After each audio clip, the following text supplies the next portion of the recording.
എടാ രാവിലെ തൊട്ടേ നമ്മളെല്ലാവരും കേൾക്കുന്നതാണ് അഖിൽ എൻആർഡിയുടെ പ്രശ്നം.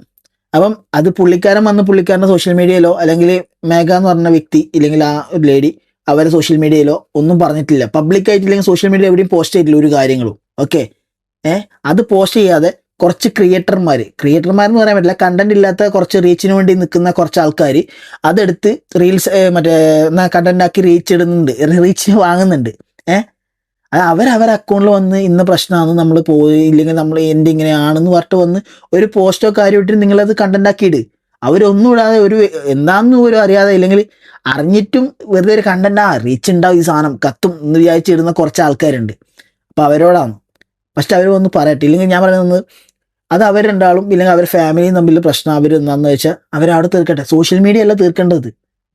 ഓക്കെ, സോഷ്യൽ മീഡിയ അല്ല തീർക്കേണ്ടത്. സോഷ്യൽ മീഡിയയിൽ വന്ന് പറഞ്ഞ കാര്യമാണ് സോഷ്യൽ മീഡിയയിൽ നമുക്ക് തീർക്കാം. ഇത് അവരല്ല, അവർ വന്ന് പറഞ്ഞിട്ടില്ല, അവരുടെ ഭാഗത്തുനിന്ന് ഒരു ഇതുപോലും വന്നിട്ടില്ല. അല്ലെങ്കിൽ ഒരു ന്യൂസ് ചാനൽ അല്ലെങ്കിൽ അങ്ങനെ ഒരു സംഭവം നടന്ന് അവരായിട്ടൊന്നും പറഞ്ഞിട്ടില്ല. നിങ്ങളായിട്ട് കുറച്ച് കാര്യങ്ങൾ വന്ന് പറയുന്ന ഇങ്ങനെ ആയിരിക്കൂട്ടാ, പഴയ ഇൻ്റർവ്യൂ കണ്ടിട്ട് ഇത് ഇങ്ങനെയാണ് കേട്ടാ. നിങ്ങളാണോ കോടതി? അതെ, ചില കണ്ടന്റ് ക്രിയേറ്റർ റീച്ചിന് വേണ്ടി ഉണ്ടാക്കുന്ന കണ്ടന്റ് നിങ്ങളാണോ കോടതി? അതായിട്ട് വെക്കുക. ഒരാളെ പേഴ്സണൽ ജീവിതം എടുത്തിട്ട് ഇങ്ങനെ ഇതാക്കുന്നു.